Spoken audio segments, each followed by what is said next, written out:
সাবিনাকে কি করে ওর মা ওখানেই জুতো যারা যা হাতের সামনে পায় তাই দিয়ে খুব মারে, খুব মারে। একটা না কিছু দিয়ে এরম চিল্লে যেমন একটা ফিলিংস হয় না, ওরকম ফিলিংস হলো। আর ও খেয়াল করেছে সৌম্যর পিঠে মানে এরকম নোকের আঁচড়। মা বলছে যে আসলে আমি বুঝতে পারিনি এরকম হয়ে যাবে। আমি জানি আমার ভাগ্নির আত্মা ওখানে রয়েছে, কিন্তু এতটা বাড়াবাড়ি হয়ে যাবে সেটা আমরা বুঝতে পারিনি। ঘটনাটা হচ্ছে ওই মেয়েটির বাবা মানে যে সাবিনা, তার বাবা আগে একতলা বাড়ি ছিল, ওরা দোতলা বাড়ি করে নিচেরটা ভাড়া দেবে, যাতে মানে উনি জানতেন যে উনি মারা যাবেন, মানে ওনার রোগটা মানে এমনই রোগ হয়েছিল যে জানতেন উনি মারা যাবেন। তো জানে যে তাহলে মেয়ে আর মা নিচে ভাড়া দিলে সেই টাকাটা ইয়ে করে, আর অত বড় ঘর দৌড় ভাড়া দিলে ভালোই ভাড়া আসবে, তাই জন্য ওর বাবা দোতলাটা করে গেছিলো। মা মেয়ে বাবার মৃত্যুর পর দোতলায় থাকতো, আর এই মামা মানে ওর মায়ের ভাই আর কি, ও ভাড়াটে নিয়ে এসেছিলো প্রথম, যে দিদি ভাড়া দিবি নিচে। হ্যাঁ, বাবা মা ছেলে। এবার ছেলের সাথে সাবিনা, ওই ছেলেটির সাথে মানে নতুন যে ভাড়াটিয়া ছেলে, তার সাথে সাবিনার একটা সম্পর্ক তৈরি হয়। এবার কি হয়, সাবিনার মানে ভাড়াটিয়ার যে ছেলেটির বাবা মা, ওরা কেউ বাড়িতে থাকতো না, সাবিনা সবসময় নিচেই থাকতো, মানে ঘনিষ্ঠ হয়েছে সব কিছু আর কি, মেলামেশা খাওয়া দাওয়া ওখানেই করতো। তা বিয়ে, এবার ওদের দুজনের বিয়ে ঠিক হয়। আর ওর মা না একটু না সাবিনার এই মেলামেশাটা পছন্দ করতো না, সাবিনার মা খালি বলতো বিয়ে হয়নি এগুলো কি করছিস তুই, আমার এগুলো একদম পছন্দ না, সারাক্ষণ ওদের বাড়িতে ঘরে ওদের ঘরে পড়ে রয়েছিস, বিয়ে হোক না তারপর তো থাকবি। এই করতে করতে মায়ের সাথে না সাবিনার একটু দূরত্ব হয়ে যায়, যে মা এরকম সবেতে বাধা দিচ্ছে, ওর সাথে তো আমার বিয়ে ঠিক হয়ে গেছে, তাহলে আমি কেন থাকবো না। এই নিয়ে সাবিনার মায়ের সাথে ওর ঝামেলা লাগে। একদিন এরকম হয়েছে, থাকতে থাকতে নিচের যে সাবিনার যে যার সাথে বিয়ে ঠিক হয়েছিল, সাবিনার বয়ফ্রেন্ড দুবাইতে চাকরি পায়। এবার বলে যে আমি একটু সেটেল হয়ে নিই, তারপর বিয়ে করব, নিচটা ওরা কিনে নেবে, এরকম একটা কথা হলো, যে তাহলে মাকেও দেখতে পারবে। এবার দুবাইতে যাওয়ার পর থেকে ছেলেটি চেঞ্জ হতে থাকে, নিউ লাইফস্টাইল নিউ সব কিছু পেয়েছে, চেঞ্জ হতে থাকে। সাবিনাকে প্রেশারাইজড করতে থাকে যে এখানে চলে আসো।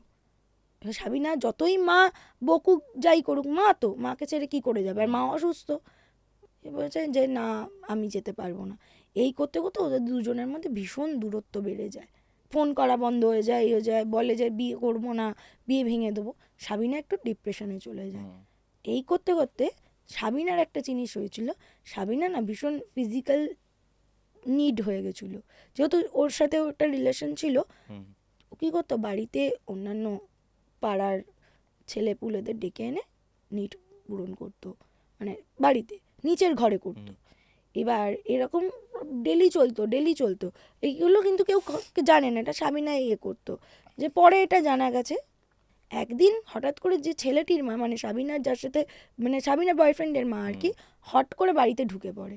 ওদের নিচের ঘরেই তো এইসব চলতো, আর যেহেতু ওর সাথে বিয়ে ঠিক ছিল, চাবি দিয়েই রাখতো ওর কাছেই, ওই ঘর দোর সব পরিষ্কার করতো, গোছাতো, সব কিছু করতো বলে সাবিনাকে একটা বাজে অবস্থায় দেখে নেয় অন্য ছেলের সাথে। দেখে নিয়ে সাবিনার মাকে ডাকে, ডেকে প্রচণ্ডভাবে অপমান করে। হ্যাঁ দেখো তোমার মেয়ে, ওই জন্যই বুঝেছি আমার ছেলে দুবাই চলে গেছে। ঠিক আছে, আমার ছেলে আজকেই ফোন করেছিল, আমি তোমাদের এটাই জানাতে এসেছি, আমরাও দুবাই চলে যাব ছেলের কাছে, এই মেয়েকে আমরা নেব না, এই করবো না। এবার বলে ওরা বেরিয়ে যায়, মানে ভাড়াটিয়া বেরিয়ে যায়। সাবিনাকে কী করে ওর মা ওখানেই জুতো যারা যা হাতের সামনে পায় তাই দিয়ে খুব মারে, খুব মারে, মেরে আর ঘরে মানে ধাক্কা মেরে ফেলে বাইরে দিয়ে দরজা বন্ধ করে দেয়, দিয়ে রাগে বাগে বলে তুই ওখানেই থাক, তোকে বেরোতে হবে না, আমার মুখ পোড়ালি তুই বলে ওর মা ওপরে চলে আসে। 2 দিন হয়ে যায়, ওর মা কোনো খবর নেয় না মেয়ের, যে কি হলো মেয়েটার বা কিছু। এত রাগ ওর মায়ের। মামা, মেয়ের মামা এসে বলে হ্যাঁ রে দিদি, মেয়েটা যাকে বাচ্চা মানুষ যা করেছে করেছে, ছাড় না, ভুল হয়ে গেছে, ক্ষমা করে দে, চ নিচে চ, ডেকে আনি। 2 দিন তো তুই কিছু খেতেও দিসনি মনে হয়, জলও খাইনি, ওদের ঘরে কি খাবার আছে না আছে, কি খেয়েছে কিছুই তো বোঝা যাচ্ছে না বলে সাবিনার মাকে নিয়ে নিচে এসে দরজাটা খোলে, দেখে সাবিনা ঝুলছে। কখন কি করেছে কেউ জানে না, এবং রীতিমতন মানে দুর্গন্ধ ছাড়বে ছাড়বে, মানে এটা দিয়ে অবস্থা দিয়ে দিয়ে যাই হোক ওকে এ করেছে। এরপর থেকে শুরু হয় ওর মায়ের প্রতি অত্যাচার, ওই যে গেটে তালা দেওয়া, ওই জন্যই ওর মায়ের ওপরের ঘরটা কোনো পীর বাবাকে ডেকে আর কি পুরো বন্ধন করে দিয়েছিল, নিচে সিঁড়িটা করায়নি। আর ওই জন্য ও বলছিল যে ওপরে ঘরে ঢুকতে পারবে না, ও ঘরে ঢুকতে পারতো না, কিন্তু বাইরে ঘোরাঘুরি করতো, ওয়েট করতো। ওর মাকে ভয় দেখাতো, ওর মাকে ওই ফেলে দিয়েছিল বিছানায়। তারপর থেকে অসুস্থ ওর মা, আরো বেশি মানে অসুস্থ ছিল, আরো বেশি অসুস্থ হয়ে পড়ে।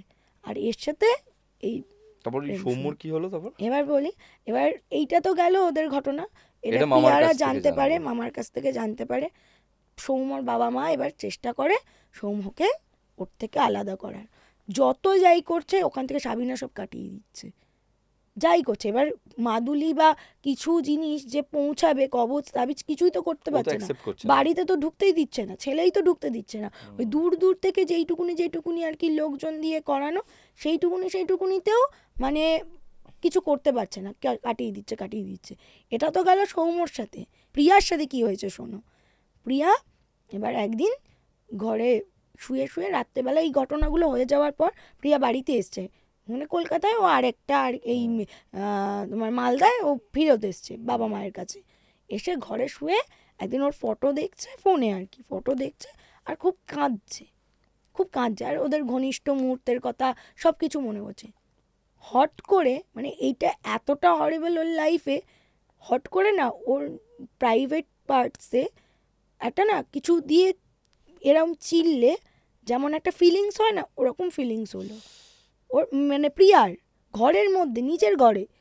ও হাত দিয়ে দেখে মানে বিছানা পুরো রক্তে ভেসে যাচ্ছে, হাত ফাত পুরো রক্তে লাল হয়ে গেছে। ও না ওর বাবা মাকে সঙ্গে সঙ্গে ডেকেছে, মানে পাশের ঘরেই থাকে। ওর বাবা মা ওকে ওরকম দেখে, ওর মা তো ওকেই বকছে, এটা কী করেছিস ভেবেছে মানে ও কিছু সুসাইড অ্যাটেম্প করতে গেছে। কিন্তু মানুষ যে একটা যদি কাটে ব্লেড বা যেটা দিয়েই যাই করুক, সেটা তো পাশেই থাকবে, বা ওইটুকুনির মধ্যে ও তো সঙ্গে সঙ্গে হচ্ছে ডেকেছে, মানে লোকাবে কোথায়, আর ও তো ওখানেই বসেছিল। ডাক্তার তো দেখে হসপিটাল নিয়ে গেছে, স্টিচ পড়েছে। ডাক্তার দেখে অবাক, মানে তরমুজ বা কিছু জানে আড়াআড়ি যেমন কাটলে যেমন কাট, পুরো ওরকম কাট ওখানটা, না ওইটা থেকে ও খানিকটা সারভাইভ করলো। যখনই ছেলেটার কথা ওর মনে আসতো না, ওই ছেলেটার নাম্বার থেকে না ওর ফোন আসতো, মানে সৌম্যর নাম্বার থেকে। ফোন ধরলেই না কান ফাটা চিৎকার হতো, মানে ও কানে রাখতে পারতো না ফোন, মেয়েলি গলা, মানে চিৎকার, মানে কেমন ও মানে আমাকে বোঝাতে পারিনি, বাট আমি যেটুকুনি পারছি আর কি বোঝাচ্ছি। মানে আওয়াজটা এরকম কেমন স্পিকার ফেটে গেলে বা কেমন ঘ্যার ঘ্যার আওয়াজ হয় না, মানে বারবার। ও যখনই ছেলেটার কথা মনে করতো তখনই ওই ট্রমাতে, মানে প্রচুরবার, মানে বাড়িতেও এরকম হয়েছে। ও চান করতে গেছে, ঠিক আছে, ফোন বাজছে, ও দেখছে, ফোন ধরছে, মানে ফোন রিসিভ করছে না, ওই সেম আওয়াজ আসছে, মানে ও তো বাথরুমে, আর গা ওর ভারী হয়ে যাচ্ছে, মানে এরকম প্রচুর। ফেসবুকে মেসেঞ্জার থেকে কল আসছে, ফেসবুকে ওর মানে সে ওদের মানে ছবি, বাজে ছবি বা কিছু ফেসবুকে আপনা থেকেই আপলোড হয়ে যাচ্ছে, মানে এইগুলো মানে ওর সাথে হচ্ছে। ও ভয়ের চোটে ও একজন তান্ত্রিকের কাছে, এবার ওর বাবা মা প্রিয়াকে নিয়ে যায় যে এগুলো কেন হচ্ছে। ওর তান্ত্রিক মানে সাজেস্ট করে যে ফোনটা পুরোপুরি ডিস্ট্রয় করে দিতে, ওই ফোনটা। ও এতই ভয় পেয়ে গেছিলো, ফোনটা তো ডিস্ট্রয় করেইছে। আর ও কোনোদিন মানে এই যে কেন আমার সাথে ওর সাথে যোগাযোগ হয়নি, এই কারণ ও সোশ্যাল মিডিয়া, হোয়াটসঅ্যাপ, মানে কিবোর্ড ফ্যান কিচ্ছু ব্যবহার করে না, মানে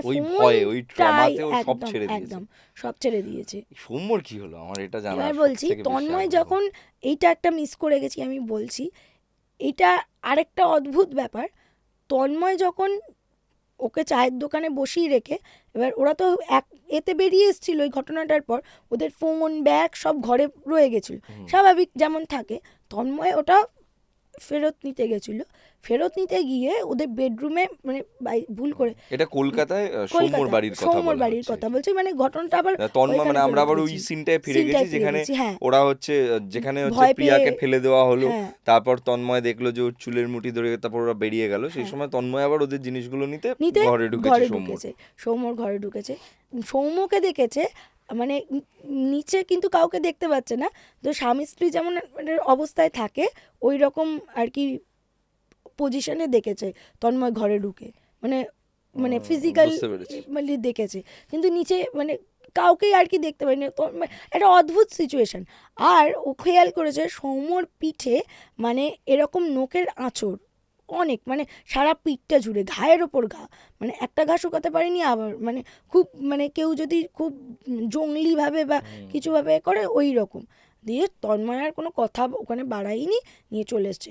এই যে ঘটনাটা হলো, সৌম্যর কি হয়েছে, প্রিয়া যে অত ট্রমাটাইজড হয়ে গেছে, ও আর কোনো দিন মানে ফোনও করেনি, জানতেও চায়নি।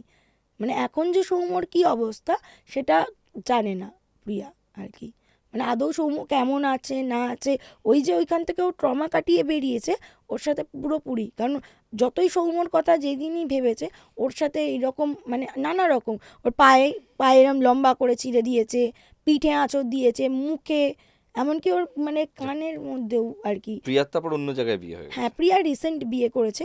ঘটনাটা আমি ওর নতুন ভয়ের বরকে ঘটনা এটা। দেখেই আর কি জিজ্ঞাসা করেছিলাম খুবই যে অদ্ভুত পুরনো ঘটনা এটা। মানে আমি চেষ্টা করেছিলাম একবার ওর কাছ থেকে জানার যে যদি তন্ময়ের নাম্বারটা পাওয়া যায় তো আমি কল করে জিজ্ঞাসা করবো, কারণ আমার একটু বেশি আমার তো খুব ইন্টারেস্ট কৌতূহল লাগছে এটা জানার জাগছে। জন্য যে এখন সৌম্য কোথায় আছে কিন্তু এবং কি প্রিয়া করছে। কোনোভাবেই ওই নাম্বার রিস্ক আর নেবে না। না, বলেছে তোর সাথে মানে আমাকে বলেছে তোর সাথে যদি কিছু স্টার্ট হয়ে যায় তুই কি করে সামলাবি।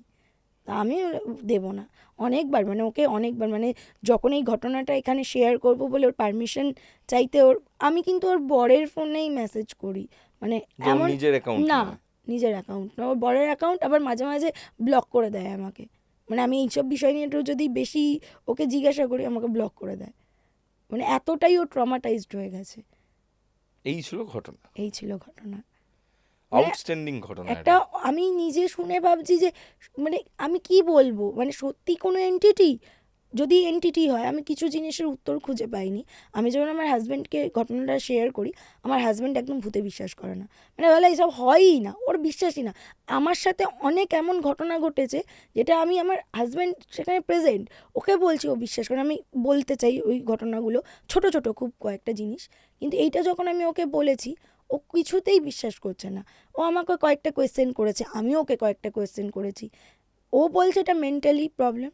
আমি বলছি যদি মেন্টালি হয়, ফার্স্ট ওর পায়ের কেন গর্তগুলো হলো, সেকেন্ড ওর চুলটা কেন ধরে কে টানলো তাহলে। দেখো ব্যাপারটা হচ্ছে যে এখানে বিশ্বাস করা না বিশ্বাস করার থেকে বড় বিষয় আমরা তো খুব ক্ষুদ্র প্রাণী, আমরা তো মানুষ, ঠিক আছে? আমরা যদি তাও একটু আইনস্টাইন লেভেলের কেউ হতে পারতাম তাহলেও বলতে পারতাম যে আমি কিছুকে বিশ্বাস করি কি করি করি না। না, হ্যাঁ মানে অতটা মানে বুঝতে পারছো তো কতটা একদম বুদ্ধিমত্তা একদম। লেভেলে আমি গেলে তবে আমি তাও এতটা বলতে পারি যে আমি পারি কি পারি না। আমার মনে হয় যে আমাদের যেটা বলা উচিত যে আমরা জানি না অনেক কিছু, একদমই তাই, and this is the ultimate truth, একদমই যে তাই। আমরা অনেক কিছুই জানি না।